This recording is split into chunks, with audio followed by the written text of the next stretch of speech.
శుభోదయం మిత్రులారా, వార్తా కథనంపై విశ్లేషణ కార్యక్రమం టీజీటీవీ మార్నింగ్ న్యూస్ కు స్వాగతం. నేను మీ జర్నలిస్ట్ సత్య. ముందుగా రాష్ట్రంలో జరుగుతున్న రాజకీయ పరిణామాలను కనుక పరిశీలించినట్లయితే నిన్నటితోటి రేవంత్ రెడ్డి కాంగ్రెస్ ప్రభుత్వం 2 సంవత్సరాల పరిపాలన పూర్తి చేసుకున్నది.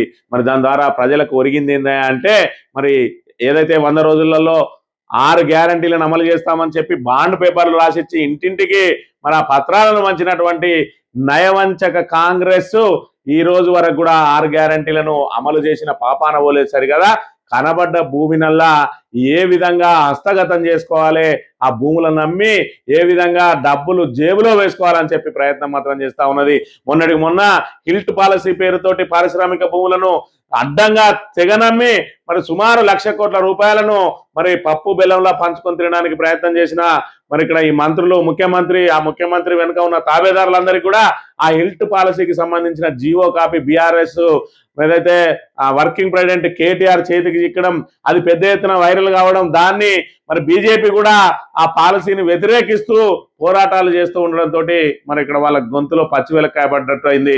మరోవైపు ఇప్పుడు చూసుకున్నట్టయితే హరితహారం పేరుతోటి ఏదైతే మరి ఇక్కడ ఆ వృక్షాలను పెంపు చేయడానికి ప్రైవేట్ కంపెనీకి దారాదత్తం చేయడానికి 12,000 గ్రామ పంచాయతీల్లో ఉన్నటువంటి భూములన్నింటినీ కూడా ఆ కంపెనీకి అప్పనంగా అప్పచెప్పడానికి ప్రయత్నం చేస్తా ఉన్నది. మరి దాని ద్వారా ఆ కంపెనీ ఆ చెట్లను పెంచి డబ్బులు సొమ్ము చేసుకుంటుందా అంటే అదేం లేదు. ఏదైతే ప్రైవేట్ కంపెనీలు సోషల్ రెస్పాన్సిబిలిటీలో భాగంగా కాలుష్యకారకమైనటువంటి కంపెనీలు కాలుష్యాన్ని అరికట్టడానికి విధిగా చెట్లను పెంచాల్సి ఉంటుంది. మరి ఆ చెట్లను పెంచే కార్యక్రమం ఆ కంపెనీలు చేయలేక వాళ్ళు ప్రైవేట్కి అప్పచెప్పి మా పేరు మీద ఏదైతే చెట్లను పెంచమని చెప్తారో ఆ డబ్బులన్నింటినీ ఒకే కంపెనీకి గొంపగుత్తగా అందే విధంగా వీళ్ళు 12,000 గ్రామ పంచాయతీల్లో ఉన్న భూములన్నింటినీ కూడా వాళ్ళకు దారాదత్తం చేసి 30 ఏళ్ల పాటు వాళ్ళ కాంట్రాక్ట్ ఇవ్వడంతో ఈరోజు పల్లెలలో మరి ఇక్కడ వైకుంఠధామమే కానీ, లేదంటే ఆట స్థలమే కానీ, లేదంటే ఇతర ప్రభుత్వ భవనాలు ఏమైనా కట్టుకోవాలన్నా కానీ భూమి లేకుండా ఉన్న భూమిని అంతా కూడా వాళ్లకు ఈరోజు గ్రామ పంచాయతీలకు పాలక వర్గం లేని సమయంలో అధికారుల ద్వారా తీర్మానం చేసి అప్పనంగా వాళ్ళందరికీ భూములు అప్పచెప్పి మరి ఇక్కడ ఈ 30 ఏళ్ల కాలంలో 60,000 కోట్ల రూపాయలు ఆ కంపెనీకి మరి లబ్ధి జరిగే విధంగా ఈరోజు మరి భూమినంతా కూడా గప్పగుత్తగా వాళ్ళ చేతిలో పెట్టబోతా ఉన్నది.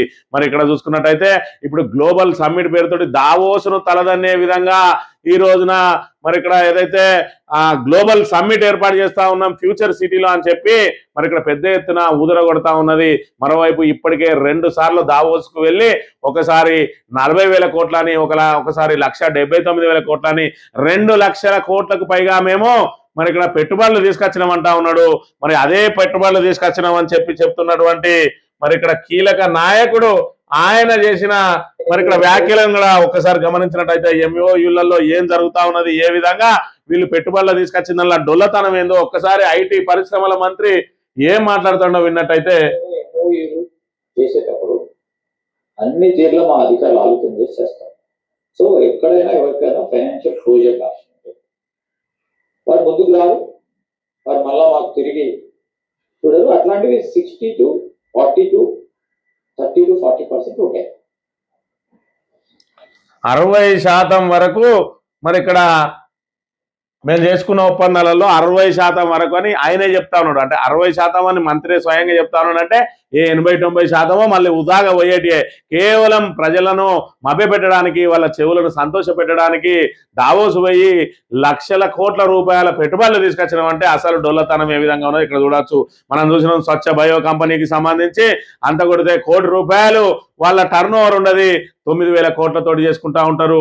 మరోవైపు ఈ డొల్ల కంపెనీలు, షెల్ కంపెనీలు అన్నిటితోటి కూడా ఒప్పందాలు చేసుకున్నారు. గతంలో చూసుకున్నట్టయితే చంద్రబాబు నాయుడు మరి ఏదైతే 2014 తర్వాత తెలంగాణ విడిపడ్డ తర్వాత ఆంధ్రప్రదేశ్ లో పెద్ద ఎత్తున పెట్టుబడులు చేస్తున్నామని చెప్పి ఇడ్లీ కొట్టలతోటి, దోశ కొట్టలతోటి, టీ స్టాళ్లతోటి ఏ విధంగా అయితే ఒప్పందాలు చేసుకున్నాడో ఇవాళ మరి ఇక్కడ ఏదైతే తెలంగాణ ప్రభుత్వం ఐటీ పరిశ్రమల శాఖ మంత్రి శ్రీధర్ బాబు ఆధ్వర్యంలో చేసుకున్న ఈఎంఓలు కూడా అవే డొల్లా అని చెప్పి తేటతెల్లమైతా ఉన్నది. ఈ రోజు వరకు కూడా 24 నెలలు గడిచినా కూడా ఒక్క పరిశ్రమను కానీ, ఒక ఐటీ పరిశ్రమను కానీ, ఒక ఇండస్ట్రీని కానీ మరి ఇక్కడ మంత్రి తన సొంత నియోజకవర్గంలోకి ఇప్పటి వరకు తీసుకురాలేకపోయిండు. మరోవైపు చూసుకున్నట్టయితే కనీసం సింగరేణికి అనుబంధంగా పరిశ్రమలు ఏర్పాటు చేసి ఇక్కడ ఉన్న నిరుద్యోగ యువతకు ఉపాధి అన్న కల్పించిందంటే అది కూడా లేదు. కేవలం అక్కడ ఏదైతే వీటీసీ ట్రైనింగ్ ఇస్తారో దానిలో స్కిల్ డెవలప్మెంట్ సెంటర్ అని చెప్పి దానికి ఒక బోర్డు పెట్టి కత్తెర గడిచేసి మేము ఏమో చేస్తానని చెప్పి పిఆర్ స్టంట్లు చేయడం తప్ప ఇవాళ చూసుకున్నట్టయితే మంతల్లో 2 ఐటీ కంపెనీలు పెట్టినా అని చెప్పి మరి చెప్పుకుంటా ఉంటాడు. ఆ ఐటీ కంపెనీలకు వెళితే అక్కడ ఐటీ ఉద్యోగి అనే దిక్కే ఉన్నాడు. కేవలం కాల్ సెంటర్ ఏర్పాటు చేసి ఎవరికైనా ఉద్యోగాలు కావాలని బ్రోకర్ ఆఫీసులు నడుస్తా ఉన్నాయి అక్కడ తప్ప ఇక్కడ ఐటీ కంపెనీలు అనేటివి లేవు.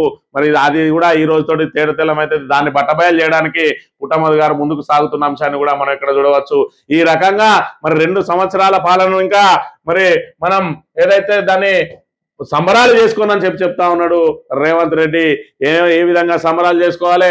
మహిళలకు ఇస్తా అన్న 2500 24 నెలల నుంచి 60,000 రూపాయలు నువ్వు బాకీ పడ్డందుకు సంబరాలు చేసుకోవాలన్నా, అదే విధంగా మరి ఇక్కడ 24 నెలలకు 45,000 వృద్ధులకు నువ్వు ఇప్పటి వరకు బాకీ పడ్డావు 4,000. మేము రాగానే ఈ నెల తీసుకుంటే నీకు 2,000, మేము వచ్చిన తర్వాత తీసుకుంటే 4,000. ఆ పెన్షన్ ఇచ్చే పెన్షన్ కూడా తీసుకోకూడదని చెప్పినావు. ఇప్పుడు 48,000 రూపాయలు బాకీ పడ్డావు. ఇలా ఆడబిడ్డల పెళ్లిళ్ళు ఎన్ని వేల మందికి అయినాయి, ఎన్ని వేల తులాలు నువ్వు బాకీ ఉన్నావు.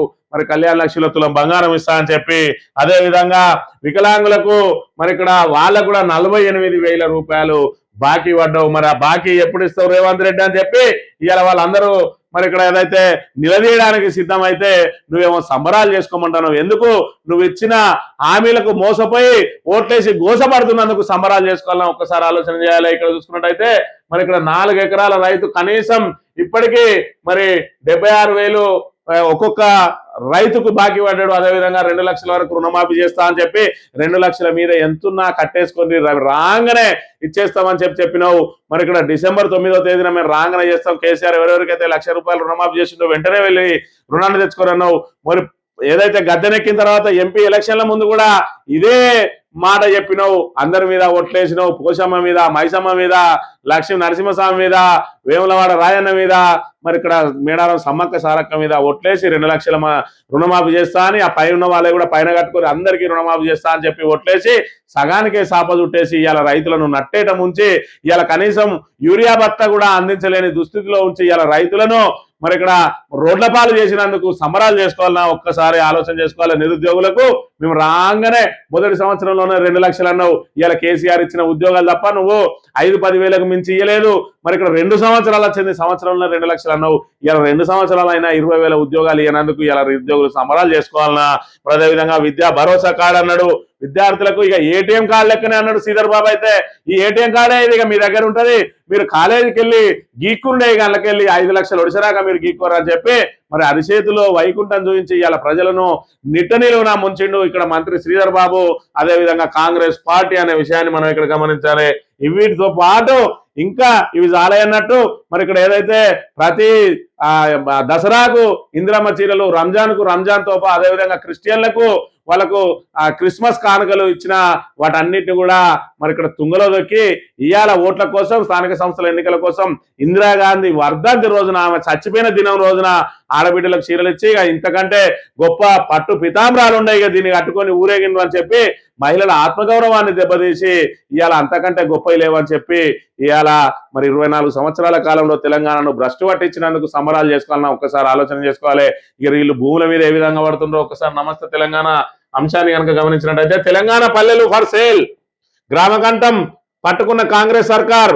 అమ్మకానికి 12,000 పంచాయతీల్లోని భూములు, ప్రైవేటుకు గ్రామకంఠం భూముల ధారదత్తం, కార్బన్ హక్కుల పేర 30 ఏళ్ల లీజుకు ఒప్పందాలు, ప్రాజెక్టు కింద 60,000 కోట్లు కొల్లగొట్టనున్న ఢిల్లీ సంస్థ గుట్టుచప్పుడు కాకుండా వ్యవహారం నడిపిస్తున్న రేవంత్ సర్కార్. కర్బన ఉద్గారాల బూచి చూపి అయోరాకు అప్పగించే చర్యలు, అందుకు సంబంధిస్తూ గ్రామ సభలు జరపాల్సిందిగా ఆదేశాలు. స్వచ్ఛందం అంటూనే ఎన్ఓసీలపై తీర్మానం కోసం ఒత్తిడి. పాలక మండళ్లు లేని సమయంలో అధికారులతో పనులు. తాజా నిర్ణయంతో పంచాయతీల కింద భూములు హులక్కే. భవిష్యత్తులో గ్రామీణ మౌలిక వసతుల కల్పనకు కూడా ఇబ్బంది. రాష్ట్ర ప్రభుత్వ నిర్ణయంపై హక్కుల కార్యకర్త మండిపాటు. కార్యక్రమం మంచిదైతే సైలెంట్ గా ఎందుకు చేస్తున్నారని ప్రశ్న. అసలు ఏంటిది మరి ఇక్కడ ఈ కార్బన్ హక్కులు ఏంటి?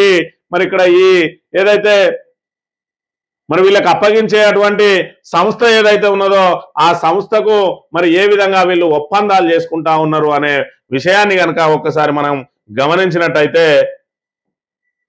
ఇక్కడ గ్రామకంఠం భూములు ఏవైతే ఉన్నాయో అంటే ప్రభుత్వ భూములు ఏదైతే గ్రామ పంచాయతీలు ఉంటాయి, గ్రామకంఠం భూములని అవిటికి ఎవరికి కూడా యాజమాన్య హక్కులు ఇవ్వరు. అవన్నిటి గ్రామ అవసరాల కోసం వాడుకునే భూములు. ఇవాళ మనం ఏదైతే కేసీఆర్ ప్రభుత్వ హయాంలో ఇవాళ సెగ్రిగేషన్ షెడ్ కట్టుకున్నా, వైకుంఠ ధామం కట్టుకున్నా, మరి ఇక్కడ ఏదైతే కమ్యూనిటీ టాయిలెట్స్ కట్టుకున్నా కూడా, ప్రభుత్వ భవనాలు కట్టుకున్నా ఆ భూములనే వాడుకున్నారు. అదేవిధంగా హరితహారం పేరుతోటి పెద్ద ఎత్తున చెట్ల పెంపకాన్ని కూడా చేపట్టిండ్రు. ఇవాళ కాలుష్యకారక మరి పరిశ్రమలు ఏవైతే ఉంటాయో ఆ కాలుష్యకారక పరిశ్రమలు అంతే రీతిలో మరి కాలుష్యాన్ని అరికట్టడానికి చెట్లు పెంచాలనే నిబంధన కూడా ఉంటది. మరి ఆ కంపెనీలు ఏవైతే ఆ చెట్లు పెంచలేకపోతాయో అవి ప్రైవేట్ సంస్థకి ఇస్తాయి. మరి ఆ ప్రైవేట్ సంస్థ ఢిల్లీకి సంబంధించిన సంస్థకు తెలంగాణ భూములన్నిటిని కూడా దారం దత్తం చేసి ఇవాళ ఏదైతే మరి ఇక్కడ కార్బన్ హక్కుల పేరిట మరి ఇక్కడ దాని నుంచి ఏదైతే విడుదలయ్యేటువంటి కార్బన్ ఒక ఎకరంలో పెంచే చెట్లు 4,000 అయితే బతికే చెట్లు 3,000 అట. 30 ఏళ్ళలో ఒకే చెట్టు సృష్టించే కార్బన్ క్రెడిట్ ఇలా ఏదైతే ఆ కంపెనీలు మేము ఇంత కార్బన్ క్రెడిట్ ను చూపిస్తామని చెప్పి లెక్కలు చూపించాల్సిన బాధ్యత ఆ పొల్యూటెడ్ కంపెనీలో ఉంటది. ఆ కార్బన్ క్రెడిట్ ఎంత అయితే ఉంటుందో అది ఒక్కో చెట్టుకి ఎంత కార్బన్ క్రెడిట్ రిలీజ్ అవుతుంది అని ఒక లెక్క ఉంటది. ఆ లెక్కలన్నింటినీ కూడా మరి ఈ ప్రైవేట్ సంస్థ ఏం చేస్తారంటే తెలంగాణలో ఉన్న భూములన్నీ గుత్తాధిపత్యం చేతిలో పెట్టుకొని మరి ఒక్కో కంపెనీకి కార్బన్ క్రెడిట్స్ అమ్ముతుంది. ఆ కార్బన్ క్రెడిట్స్ అన్ని వాళ్ళు ప్రభుత్వానికి చూపించుకొని మేము మా కాలుష్య కారకం ద్వారా ఎంతైతే ప్రజలకు ఇబ్బంది జరుగుతూ ఉన్నదో మేము ఈ కార్బన్ క్రెడిట్స్ ద్వారా దాన్ని అరికట్టడానికి ప్రయత్నం చేసినామని చెప్పి ఆ కంపెనీ ఏదైతే ఉన్నదో అది ఈ ప్రైవేట్ సంస్థకు చెల్లిస్తుంది. దానికి మరి ప్రభుత్వ భూములు ఎందుకు ఇస్తా ఉన్నారంటే మేము హరితహారం పేరుతోటి వాళ్ళు మనకు పచ్చదనాన్ని వంచుతా ఉన్నారని చెప్పి మరి ఇక్కడ అప్పచెప్పబోతా ఉన్నది. కానీ దీని వెనుక కూడా పెద్ద కుట్ర ఉన్నది. అంటే డబ్బులు ఏ విధంగా సంపాదించాలనేది రేవంత్ రెడ్డికి తెలిసినంత విధంగా భారతదేశంలో ఏ ముఖ్యమంత్రి కూడా తెలియదు. ఎందుకంటే కేవలం భూములు ఏ విధంగా అమ్మాలి, భూముల రేట్లు ఏ విధంగా పెంచాలని రియల్ ఎస్టేట్ రంగం నుంచి వచ్చినటువంటి రేవంత్ రెడ్డి మన తెలంగాణను రియల్ ఎస్టేట్ గా చేసి పూర్తిగా భూములన్నింటినీ పంపకాలు చేస్తా ఉన్నాడు. మరోవైపు ఫ్యూచర్ సిటీ అని చెప్పి కొత్తగా ఏదైతే మనం కొత్తగా వెంచర్ పెట్టుకుంటామో, ఏదైతే ఇక్కడ ఒక ఎయిర్పోర్ట్ వస్తుందనో లేకపోతే రైల్వే స్టేషన్ వస్తుందనో, కొత్తగా ఏదైనా ఫ్యాక్టరీ పడుతుందనో, కంపెనీ పడుతుందనో, మాల్ పడుతుందనో అని చెప్పి అక్కడ ఉన్న చోట దాని చుట్టుపక్కల భూములన్నింటినీ కూడా డెవలప్ చేసి మరి ఇక్కడ ఐకానిక్ గా వీటిని ఏవైతే చూస్తామో ఇలా ఫ్యూచర్ సిటీ చుట్టూ భూములు ఉన్నటువంటి రేవంత్ రెడ్డి ఇలా గ్లోబల్ సమ్మిట్ పేరుతోటి పెట్టుబడులను ఆకర్షించి ఇక్కడ పెద్ద ఎత్తున పరిశ్రమలు రాబోతా ఉన్నాయని చెప్పి రియల్ ఎస్టేట్ చేసుకోవడానికే ఈ రోజు రేపు జరగబోయే గ్లోబల్ సమ్మిట్ అనే విషయాన్ని మనం గమనించాలి. ఇగో ఈ రకంగా బాగా తెలంగాణలో ఉన్న భూములన్నిటిని కూడా అందిన కాడికి దండుకున్న చందంగా మరి ఇక్కడ ఏదైతే పరిశ్రమకు సంబంధించి ఇల్టు పాలసీకి సంబంధించి 5 లక్షల కోట్ల భూములను అప్పనంగా 5,000 కోట్లకే పారిశ్రామికవేత్తలకు అప్పచెప్పి 1,00,000 కోట్లు మింగే ప్రయత్నమే జరుగుతా ఉన్నదో ఈ రోజు 60,000 కోట్ల రూపాయలు దీని ద్వారా కార్బన్ మరి ఇక్కడ ఏదైతే వచ్చేటువంటి కార్బన్ క్రెడిట్స్ ద్వారా వచ్చే ఆదాయం 60,000 కోట్ల వాళ్ళకి జరుగుతూ ఉన్నది. మరి వాళ్ళందరికీ భూములు ఇవ్వడం ద్వారా మనకేం జరుగుతూ ఉన్నదంటే ఈ పెద్దల జేబులు నిండబోతా ఉన్నాయి. కానీ పల్లెల్లో మాత్రం మౌలిక సదుపాయాల కోసం రేపటి రోజున ఇంచు భూమి కూడా ఉండలేకపోతా ఉన్నది. ఇది భూముల మీద వీళ్ళ పరిస్థితి అనే విషయాన్ని గమనించాలి. మరలబడ్డ గ్రామాలు కాంగ్రెస్ ప్రజాప్రతినిధులపై జనాగ్రహం. ఎన్నికల ప్రచారంలో ఎదురుగాలి హామీలు సమస్యలను నిలదీత ఇందిరా మిల్లు ఏమైనా అంటూ మంత్రి సీతక్కకు మహిళల నిరసన. 6 గ్యారంటీలు ఇచ్చేటప్పుడు వర్ధనపేట ఎమ్మెల్యేను అడ్డగింత. ఇళ్ల బిల్లులు రుణమాఫీపై పరకాల ఎమ్మెల్యే రేవూరు ప్రకాష్ పై ఆగ్రహం. ఎరువుల కొరత సంగతి ఏందని కడియం శ్రీహరిని ప్రశ్నించిన రైతు. కాంగ్రెస్ పార్టీకి మద్దతు ఇవ్వకుంటే మీ పింఛన్ కడియేస్తా అంటూ వైరా ఎమ్మెల్యే రామదాస్ నాయక్ వ్యాఖ్యలు మండిపడ్డ ప్రజలు. మరి ఇక్కడ గ్రామాలలోకి వెళ్తే ఎక్కడికక్కడ ఎమ్మెల్యేలు మంత్రుల మీద కూడా తిరగబడతా ఉన్నారు జనాలు. ఎందుకంటే 2 సంవత్సరాల కాలంలో మరి రైతులు అనేక ఇబ్బందులు పడతా ఉన్నారు, ప్రజలు అనేక ఇబ్బందులు పడతా ఉన్నారు. మహిళలకు 2,500 ఇస్తా అన్నారు. మరి ఇక్కడ నువ్వు ఏ సంక్షేమ పథకం ఇవ్వకున్నా మంచిదే, కష్టపడి మేము పండించిన 6 కాలం శ్రమించిన ఆ పంటకు సకాలంలో కొనుగోలు చేయక సకాలంలో దానికి సంబంధించిన మరి ఏదైతే ఆ డబ్బులు పడక అదే విధంగా అకాల వర్షాలతోటి ఇబ్బందులు పడి మరి ఇక్కడ పంట కాలంలో ఎరువుల కోసం మరి ఇక్కడ పడిగాపులు రాత్రులంతా రోడ్ల మీద పడిగాపులు కాయాల్సిన దుస్థితిని తీసుకొని వచ్చింది. ఇవాళ ఇందిరా మిల్లు అన్నారు. ఏదైతే ఇందిరా మిల్లు కాంగ్రెస్ కార్యకర్తలకే మరి అంటగడతా ఉన్నారు. మరి ఇక్కడ ఎన్ని లక్షల ఇండ్లు ఇస్తా అన్నారు, అవి 10% కూడా మరి అవి నెరవేరతలేవు. మరోవైపు చూసుకున్నట్టయితే ఇంకా కూడా కాంగ్రెస్ వల్ల బలుపు మాటలు తగ్గుతలేవు. మీ పింఛన్లు కడిగేస్తా అని చెప్పి ఒక ఎమ్మెల్యే బెదిరిస్తా ఉన్నాడు అని అంటే వాళ్ళు ఎంతకు దిగజారుతా ఉన్నారో ఒక్కసారి అర్థం చేసుకోవాలి. రేవంత్ నీకు బండగట్టి రంగనాయక సాగర్ లో ఎత్తేస్తా, మునిగితే ఉన్నట్టు తేలితే కూలినట్టు. కాళేశ్వరంపై హరీష్ సవాల్. కాళేశ్వరం ఉన్నదో కూలిందో అప్పుడు తెలుస్తుంది. ముఖ్యమంత్రి చిల్లర మాటలు ఇకనైనా మానుకో. సీఎం రేవంత్ పై మాజీ మంత్రి హరీష్ రావు ఫైర్. మొక్కజొన్న రైతులకు బాకీ పడిన 450 కోట్లు వెంటనే ప్రభుత్వం విడుదల చేయాలని డిమాండ్. పల్లెల్లో కాంగ్రెస్ అభ్యర్థులను ఓడించాలని పిలుపు. చిన్నకోడూరు మక్కల కేంద్రంలో కొనుగోలు కేంద్రం పరిశీలన అని చెప్పి మరి ఎక్కడికి పోయినా రేవంత్ రెడ్డి ఏదైతే చిల్లరగా మాట్లాడుతాడో హరీష్ రావును కేసీఆర్ ను బండగట్టి లోపల శ్రీశైలం ప్రాజెక్టులు ఇస్తా అదేస్తా ఇదేస్తా అని చెప్పి పనులు చేతగాని దత్తమ్మ ముఖ్యమంత్రి రేవంత్ రెడ్డి మాట్లాడే చిల్లర మాటలకు నిన్నటి రోజున హరీష్ రావు కూడా అదే రీతిలో సలహాలు ఇచ్చిండు. కాళేశ్వరం కూలింది అంటున్నావు కదా, నీకే బండగట్టి రంగనాయక సాగర్లు ఇస్తాం, మరి అలా నువ్వు మునిగినట్టయితే కాళేశ్వరం నిలబడ్డట్టు, నువ్వు తేలినట్టయితే కాళేశ్వరం కూలినట్టు. మరి కాళేశ్వరమే కూలితే రంగనాయక సాగర్కు నీళ్ళేనంగా వస్తాయి, తలకాయ ఉండి మాట్లాడుతున్నావా, తలకాయ లేక మాట్లాడుతున్నావా, నీకు బుద్ధున్నదా అని మరి నిన్నటి రోజున మరి ఇక్కడ హరీష్ రావు ధీటుగా సమాధానం చెప్పిండు. ఇప్పటికైనా ప్రజలు ఆలోచన చేయాలి. ఇంకా చిల్లర మాటలతోటి చిల్లర చేష్టలతోటి 2 సంవత్సరాల పాటు ప్రజలకు ఏం చేయకుండా ఇదే చిల్లర మాటల ద్వారా ప్రభుత్వాన్ని మరి ఏదైతే నడిపించుకుంటూ వస్తా ఉన్నాడు, చేసిన కొత్త పాలసీ లేదు, కొత్త విధానం లేదు, కొత్త నిర్మాణం లేదు. 2.5 లక్షల కోట్ల అప్పు చేసిన ఈ ప్రభుత్వం తెలంగాణను సర్వనాశనం చేస్తా ఉన్నది. కాబట్టి స్థానిక సంస్థల ఎన్నికల్లో ఖచ్చితంగా బుద్ధి చెప్పాలని చెప్పి మరి ఇక్కడ ఖచ్చితంగా మీ అందరికీ విజ్ఞప్తి చేస్తా ఉన్నాం. ఇక బీఆర్ఎస్ వాహనంపై కాంగ్రెస్ దాడి, సమితి సింగారంలో ఎన్నికల ప్రచార వాహనంపై దౌర్జన్యం, డ్రైవర్ పైన దాడి, ఫిర్యాదు చేసిన స్పందించిన పోలీస్. కాంగ్రెస్ పోలీసుల తీరుపై బీఆర్ఎస్ నేతల మండిపాటు, మనుగూరు పోలీస్ స్టేషన్ ఎదుట బైఠాయింపు రాస్తారోకో అని చెప్పి మరి ఇక్కడ ఏదైతే బీఆర్ఎస్ ప్రచార రథం మీద కూడా దాడులు చేస్తా ఉన్నారు. అంటే వాళ్ళ ఫ్రస్ట్రేషన్ పోతా ఉన్నారు, వాళ్ళకు ప్రజల నుంచి చీత్కారం ఎదురైతా ఉంటే ఇక ఈ చిల్లర పనులు చేస్తా ఉన్న పరిస్థితిని మనం గమనించాలి. ఇక రేవంత్ రెడ్డి పని పాట అంతా పక్కకు పెట్టిండు. ఇక ఆయన ఆట కోసం ఆయన ఫుట్బాల్ ఆట కోసం రేవంత్ ఆటకు 100 కోట్ల ఖర్చు, ప్రజాధనంతో ఫుట్బాల్ ఆట. 13 ఫుట్బాల్ దిగ్గజం మెస్సీతో exhibition match.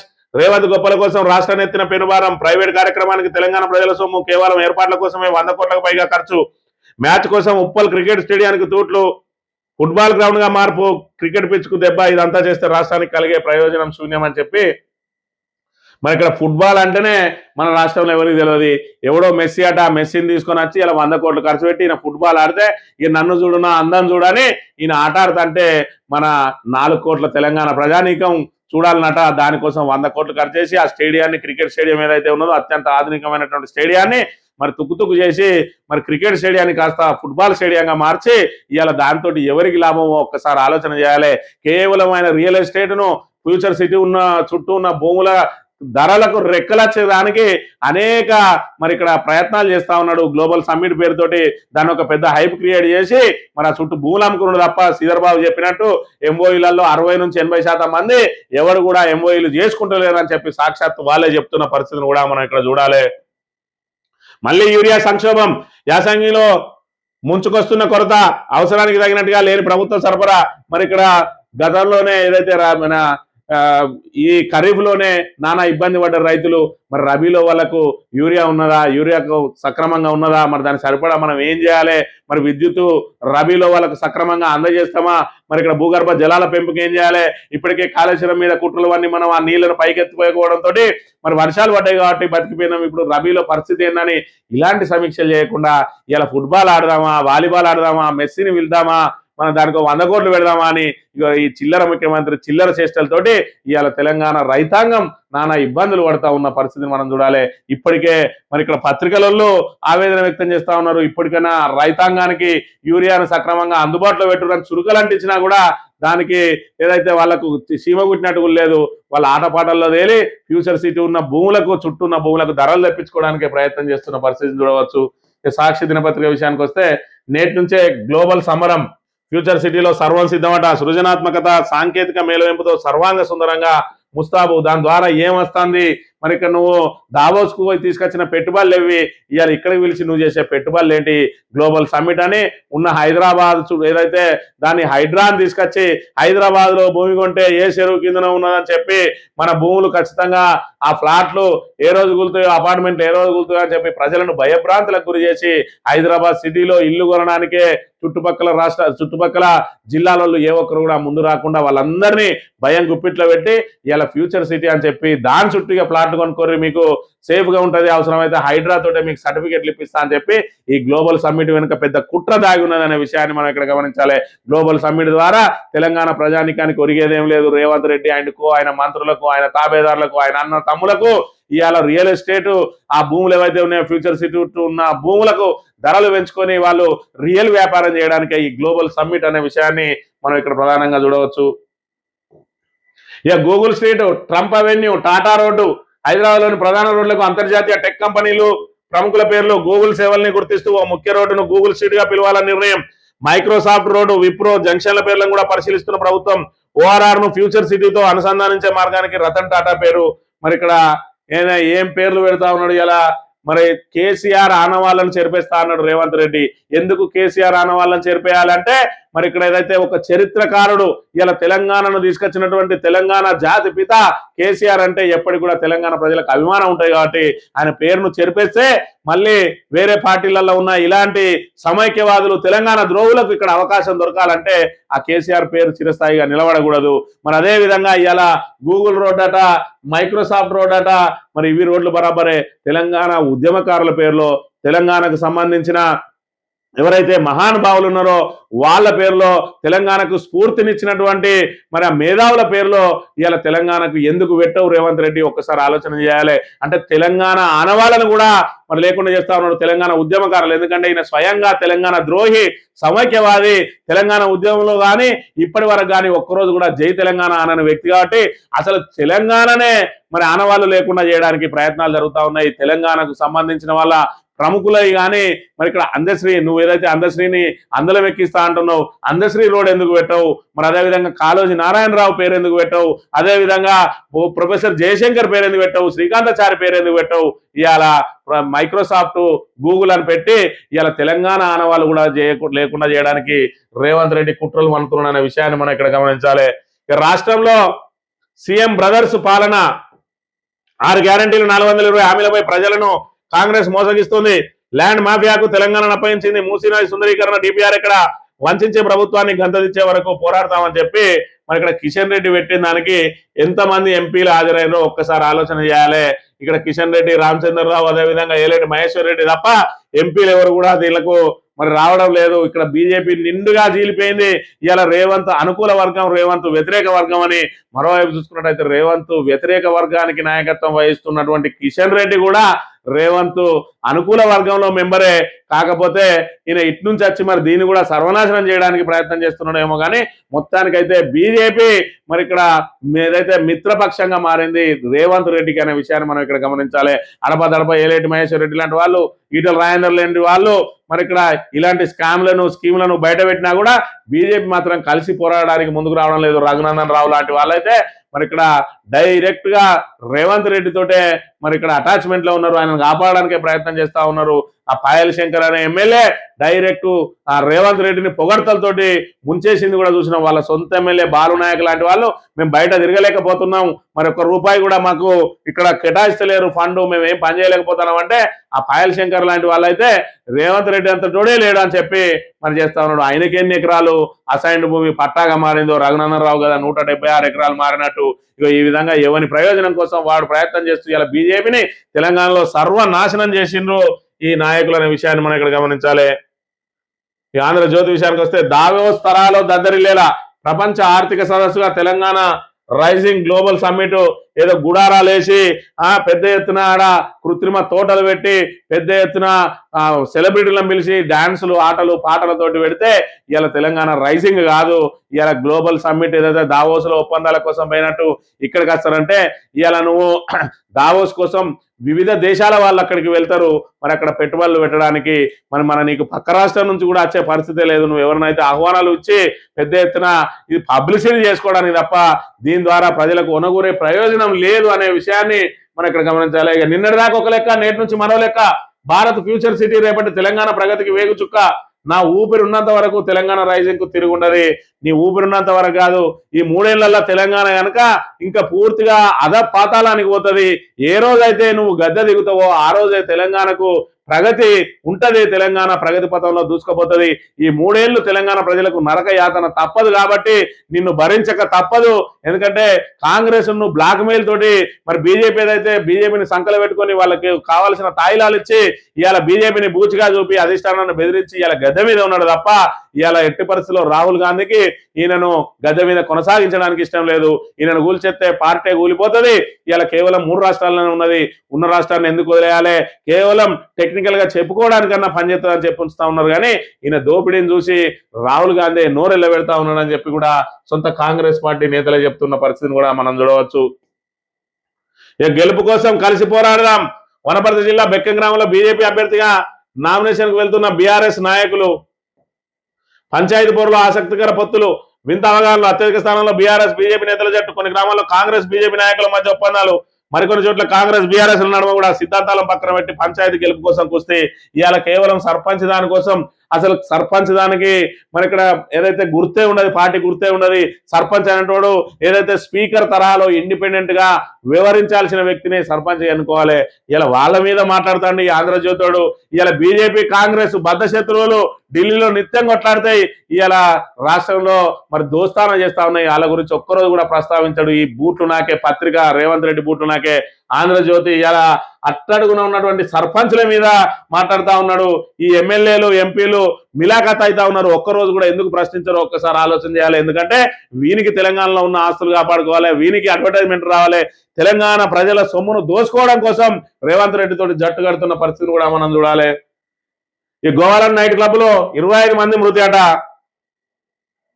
Beach night club లో అర్ధరాత్రి అగ్నికీలలు, బాణసంచ పేలుడుతో క్షణాల్లో వ్యాపించిన మంటలు, ఇరుకుదారులో బయటకు వెళ్ళలేకపోయిన బాధితులు, బేస్మెంట్ లో చిక్కుకొని ఊపిరాడక పలువురు మృతి. మృతుల్లో 4 పర్యాటకులు, 14 మంది సిబ్బంది.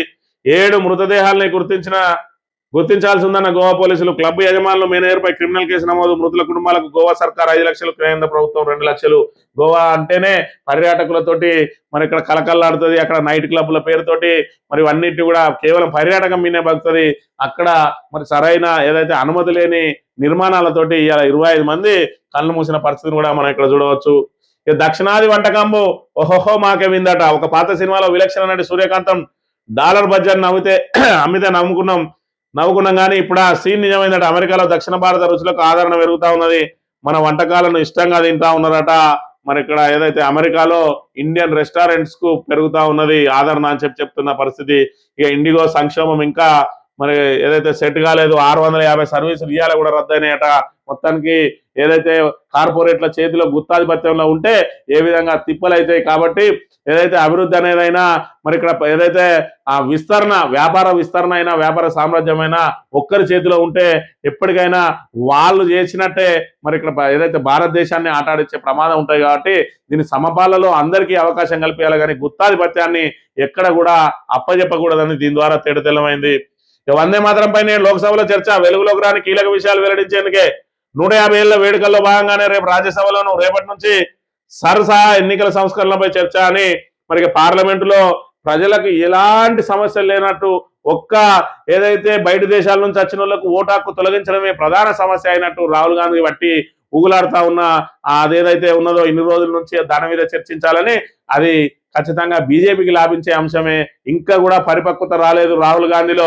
ఇలా ప్రజా సమస్యల మీద పోరాడాల్సిన ఆయన ఏదైతే మన బర్మా నుంచి, బంగ్లాదేశ్ నుంచి, పాకిస్తాన్ నుంచి వచ్చిన వాళ్ళకు ఓటు హక్కు కావాలని కొట్లాడుతా ఉన్నాడు. ఇలాంటి నాయకుడు ప్రతిపక్ష నాయకుడిగా ఉంటే బీజేపీ మరి ఇక్కడ ఆ జీవితకాలం అంతా కూడా వాళ్ళే అధికారంలో ఉంటారని చెప్పక తప్పదు. కాంగ్రెస్ వంచక పాలనపై మహాధర్మ యుద్ధం. కమిషన్ల కాంగ్రెస్ ను గద్దెదించే వరకు విశ్రమించాం. అధికారంలోకి రాగానే అర్బన్ నక్సల్స్ ను అంతం చేస్తాం. తెలంగాణలో వీళ్ళది పాచిక పారడం లేదు. పాపం దేవుని పేర్లు చెప్పి ఓటాడుకోవడానికి ఒక బండి సంజయ్కే కలిసి వస్తుంది, కానీ మన అందరికి కలిసి రావడం లేదు. మరోవైపు చూసుకున్నట్టయితే పోనీ ప్రజా సమస్యల మీద పోరాటం చేస్తారా అంటే వీళ్ళందరూ కూడా రేవంత్ రెడ్డి తోటి మిలాఖత్ అవడంతో బీజేపీ పరిస్థితి దయనీయంగా మారింది తెలంగాణలో అని చెప్పక తప్పదు. ఇక ఈనాడు దినపత్రిక విషయానికి వస్తే, తెలంగాణ రైజింగ్ కు వేలాయట. విశ్వ యవనికపై రాష్ట్ర ఖ్యాతి చాటేలా ఫ్యూచర్ సిటీలో గ్లోబల్ సదస్సు. ఈ ఫ్యూచర్ సిటీలో ఏమున్నదో ఒకసారి చూడండి. ఆర్టిఫిషియల్ మరి ఇక్కడ ఈ పార్కు, అదే విధంగా వేసిన షామియానాలు ఇవన్నీ వేసి మా తెలంగాణ రైజింగ్ అని చెప్తే ఏమున్నది ఇక్కడ? ఈ పారిశ్రామికంగా మరి ఇక్కడ మీరు ఏదైతే ఇక్కడికి వస్తే ఏమేమి మీరు మౌలిక చదువులు కలగజేస్తారా అని ఆల్రెడీ దావోస్కు పోయి చెప్పారు. దావోస్ నుంచి పెట్టుబడులు తీసుకొచ్చారు. ఇవాళ అవే ఆ 2.5 లక్షల కోట్ల పెట్టుబడులు కనుక ఇక్కడ పెట్టి ఉన్నట్టు అయ్యి ఉంటే ఇప్పటికే తెలంగాణ రైజింగ్ అయ్యేది కదా. ఇప్పటికే చెప్తా ఉన్నాడు శ్రీధర్ బాబు 60% పైగా MOUలు రద్దు అవుతా ఉన్నాయని. ఆయనే 60% అంటా ఉన్నాడంటే 80-90% కూడా అవన్నీ డొల్ల కంపెనీలే అని చెప్పి తేటతెల్లమైంది. ఇలా కేవలం షామియానాలు వేసి పెద్ద ఎత్తున మనం మరి ఇక్కడ మేము డెవలప్ అయినాం, పెద్ద ఎత్తున పారిశ్రామికంగా ముందుకు సాగుతా ఉన్నాం అని చెప్పి ఇలాంటి కృత్రిమ వాటితోటి ఏదైతే 6 గ్యారంటీల పేరుతోటి మనకు అరచేతిలో వైకుంఠం చూపించిందో ఇవాళ పారిశ్రామికవేత్తలు మరి పెద్ద ఎత్తున వస్తా ఉన్నారని చెప్పి చుట్టుపక్కల వాళ్ళు పెట్టుకున్న భూములకు కొనుగోలు చేయడానికి ధరలు పెంచుకోవడానికి తప్ప ఈ గ్లోబల్ సమ్మిట్ ద్వారా తెలంగాణకు వచ్చేది లేదు, పోయేది లేదు. నిజంగానే రేవంత్ రెడ్డి ప్రభుత్వం ఖచ్చితంగా ప్రజల ఆదరణ పొందాలంటే నువ్వు 6 గ్యారంటీలను ముందు అమలు చేయి, మరి అదేవిధంగా 420 హామీలు ఏవైతే ఇచ్చినావో వాటిని అమలు చేయి, సంక్షేమాన్ని అభివృద్ధిని సమాన రీతిలో మరి ఇక్కడ ముందుకు తీసుకొని పోవాలి. SLBC సంవత్సరంలోపే పూర్తి చేస్తా అన్నారు, 2 సంవత్సరాల్లో పూర్తి చేస్తా అన్నారు. 2 సంవత్సరాలు అయిపోయింది, తట్టడి మట్టి తీయకుండా 8 మంది ప్రాణాలు బలిగా ఉన్నారు. ఇక శ్రీధర్ బాబు అయితే మెడికల్ కాలేజ్ తెస్తా అన్నాడు, దాన్ని ఊసేయలేదు. అదేవిధంగా మరి ఏడాదిలోనే చిన్న కాలేజీని పూర్తి చేస్తా అన్నాడు, 2 సంవత్సరాలు అయిపోయింది, ఇప్పటి వరకు ఆ ఊసేయలేదు. 2 సంవత్సరాల నుంచి పెద్దపల్లి నుంచి మంతెన్ రోడ్డు ఇంకా నిర్మాణం జరుగుతూనే ఉన్నది. 2 ఏళ్ళు అయినా సరిపోతలేదు ఆ శ్రీధర్ బాబు. మరి ఇక్కడ బీఆర్ఎస్ ఇచ్చిన ఫండ్ను కూడా దాన్ని సద్వినియోగం చేయలేకపోతా ఉన్నావు. ఇంకా నువ్వు తెలంగాణ ప్రజానీకానికి మరి ఇక్కడ దిక్చూసిలాగా ఏదైతే మరి ఇక్కడ 420 420 మరి చీటింగ్ హామీలు ఇచ్చి 6 గ్యారంటీల పేరుతో ప్రజలను మోసం చేసి ఏ విధంగా అయితే మరి అధికారంలోకి తీసుకొచ్చినావో కనీసం నీ నియోజకవర్గ ప్రజలకు ఇచ్చిన హామీలను కూడా అమలు చేయకుండా వీళ్ళని ఇంకా ఎంతకాలం మోసం చేస్తావు? మరి దీని మీద తెలంగాణ ప్రజానీకంతో కూడా మంత్రి ప్రజలు కూడా ఆలోచన చేయాలి. స్థానిక సంస్థల ఎన్నికల్లో కాంగ్రెస్ అభ్యర్థులకు బుద్ధి చెప్పాలని కోరుతూ ఇది ఈ రోజు మార్నింగ్ న్యూస్. రేపు వెళ్తాం. Thank you very much.